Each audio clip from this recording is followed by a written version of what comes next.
What's it like being a feminist in psychology? Pain in the arse. No, it's rough, man. Like, you sort of either perceived as like a man-hating bitch or as a biased psychologist. So you sort of fight against this expectation that you're not supposed to have any opinions, you're not supposed to have any leanings, you're not supposed to be aware of hierarchy, structure, patriarchy, misogyny, porn culture, things like that. And I struggle sometimes reading pieces of work that talk about sexual violence, domestic violence, sexual abuse. They talk about trauma, they talk about children trying to recover from trauma, women trying to recover from trauma. And then you get all the way through the article and you think, there's absolutely no perspective here about the society that those women and girls have grown up in. It's the same. I find the same with harmful sexual behaviours in children. Sometimes I read the stuff and there's no feminist perspective whatsoever in it, and you think, how have they done that? How have they written an entire paper or an entire book and not considered the fact that our kids are growing up in a pornified culture, and we need to be able to talk to them about that. We need to consider that in our theories and in our practice. I get the sort of...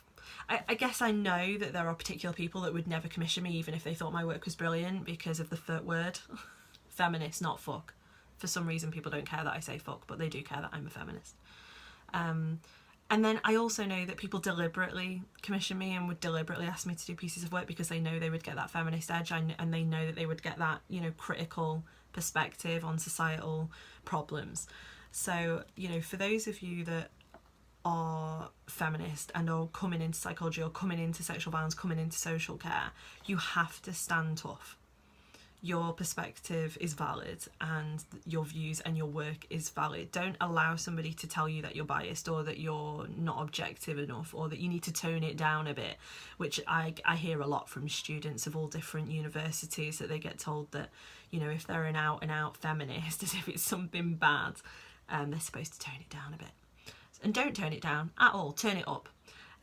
So yeah, it's rough though, I think that we can really make a massive difference if we can try and pull together psychology and feminist activism again. I feel like there was a particular time where quite a lot of psychological work became more and more feminist and started to engage in feminist epistemology, and then it sort of like got lost again. So I feel like we need to bring it back, and I'm definitely going to be one of those people that is bringing it back.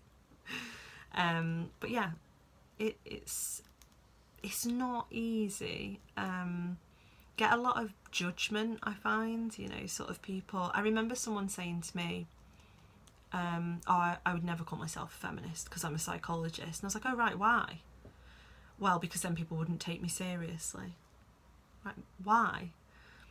Someone else said to me, another psychologist said to me, yeah, but what you really mean is that you're an equalist, you believe in equal rights. I was like, yeah, there's a little bit more to feminism than that, friend. I don't actually believe that the definition of feminism is equal rights. I believe it's the liberation of females from the patriarchy and from the oppression that's created by male violence all over the world.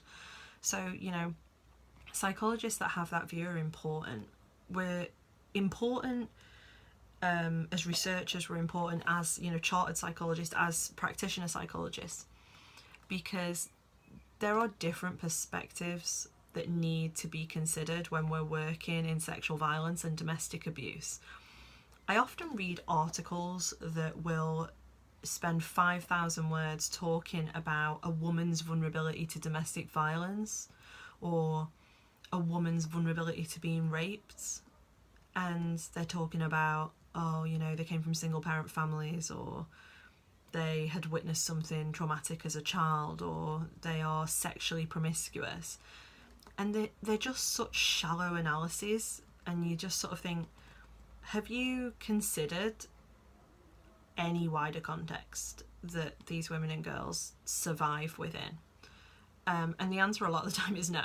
So I am really hopeful and optimistic about the role of feminism in psychology as we move forward, but I don't think it's going to be an easy road. And at this point, I would like to say that You know, this is why allies are so important. This is why your feminist networks are important. If you're a feminist and you're in psychology and you're struggling, you know, you have to pick out your allies, find them, they're somewhere. You are not on your own, definitely not. There are thousands of us, but you have to find them, and then you have to use each other for support. Other than that, let's just go and take over the fucking world, right?